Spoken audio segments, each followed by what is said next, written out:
Hi, I'm Max Eddy, this is Will Greenwald, and this is PCMag Live, and the top news story of the day is that the California legislature has successfully passed their smartphone Killswitch law and passed that on to its governor.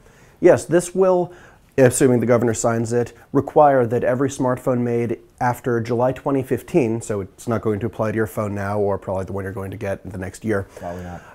Will require a kill switch that a user can basically have the phone get wiped, turn off, and let users sort of unlock it if recovered. Basically, it has mandated protections in the phone itself, so in case it's lost or stolen, users can do something about it. Now, we've seen some of this before. iPhone has this on all of their products, and I think Samsung and some other Android manufacturers have introduced it as well. Yeah, it's been an optional feature, though it hasn't been required by law so far. But this will still be opt-in even after being required by law. It only has to be on the phones. People do not have to sign up for it. That has rankled some people. But a bigger question here is whether or not it's going to work. We did a quick little rough, dirty survey the other day of eBay products, iPhones specifically, and we found tons of iCloud-locked iPhones, which are stolen iPhones, and they're still for sale for $300 to $400. Well, CNBC says that, according to the FCC, smartphone theft is 40% of all thefts, which means it's clearly a very big problem, and maybe this will work. Hopefully, but well, we'll just have to wait and see. Yep. So, next up is the Perseid Meteor shower. Now, it peaked last night, and a lot of you are asking, how can we see it? It depends where you live. Like in New York, where there's a lot of artificial lights everywhere and haze, and it's actually just cloudy out because we're expecting rain, it's not going to be that easy to see. Your best bet for seeing the Perseid meteor shower is to go to somewhere where you can see the stars. It's sort of the same rules as stargazing, and just look up in the sky. And it'll likely peak in the morning tomorrow. Again, it's been peaking in the mornings for the last 2 days. There's one problem, though. This is during the supermoon, the largest moon of the year, when it is the closest to the Earth, and that will actually block out, or at least obscure, some of the meteors coming down to Earth. So it's going to be tricky, but there'll be a beautiful moon out for it. Well, once again, the horrifying power of the supermoon destroying life on Earth.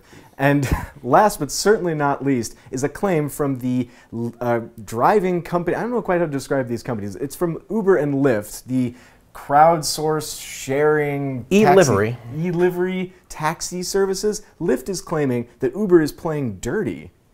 Well, apparently, if their claims are true, they are playing dirty, because Lyft is saying, and they have apparently released information like based on their records, that over 5,000 canceled rides since last October are basically because Uber has ordered them and then canceled them. They say one user is tied to 300 canceled rides, identified by 7 different Lyft drivers as a recruiter for Uber, trying to get them to join Uber instead of Lyft. And that phone number that he used is tied to 21 other accounts for over 1,500 canceled rides. So it seems, assuming the claims are true, very organized, and goes pretty far past the issue of companies competing and having friendly pranks with each other. Doesn't sound very subtle, though, does it? No. So there also are some bounties, I've heard, that Uber offers bounties for Lyft drivers? Yeah, apparently $250 for a Lyft driver and $1,000 for a Lyft mentor. I'm not sure what a mentor is. I think it's a higher level. They're the person that trains the drivers. So, we've seen this kind of competition between companies before, but this is a little bit ridiculous. Ease up, guys. Apparently. So next up we have a reader question. Yeah, Mary asks, why is everybody up in arms about Facebook Messenger? I've had this app for over a year now and use it regularly. Is this just the result of an overall distrust for Facebook?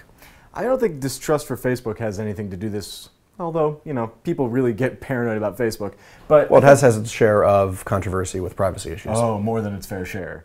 But I think what this really has a lot to do with is that Facebook is a very intimate app. Like, people use it, they share their lives on it, they talk to their family on it, they post their photos on it, they feel like they have a sense of ownership for it, and then something about it drastically changes. We've seen this dozens of times. Every time Facebook moves an icon or changes their look and feel. Well, what has changed most recently? What's the big change now that has people up in arms? Well, the big change now is that the Facebook app is being split in twain. The Messenger portion of it has been spun off into its own app, and it's been around for a while, and the rest of Facebook will continue on its merry way. There's a lot of reasons why Facebook could be doing this. I think a big one has to do with design. It's difficult to pack in a lot of features into a single app and make it really look and work easily. Another thing is that all these companies, they want to be on your phone. They want to be harvesting your data. And if there's somebody out there who, they love Facebook Messenger, but they hate Facebook app, they want to get that person and get their Facebook products on that phone. There's a lot going on here, and unfortunately there's not much you can do about it unless you decide to simply not use Facebook or Facebook Messenger. Yep. So it's that time where we pull one thing off the shelf here at PCMag Labs, which have thousands of things here. And one cool thing? Yeah, it is one cool thing. What is this thing? This is the Heos 5 by Denon. This is the middle member of Denon's new Heos line of multi-room Wi-Fi speakers. The idea behind Wi-Fi speakers like AirPlay and Sonos and Bose SoundLink is SoundTouch is you use Wi-Fi instead of Bluetooth, and you can set these up in different rooms. You can assign speaker groups to each room and basically just stream whatever music you have on your smartphone or through a service to a room, and just go from room to room and have your custom sound system there and have it be a seamless transition with no cables. This is Denon's first attempt at the product, and it works pretty well. It's pretty expensive for $399, and its performance, there are a couple minor issues, but it's a pretty good first go, and it works with both iOS and Android, which is more than many AirPlay speakers can say. And it's a good start.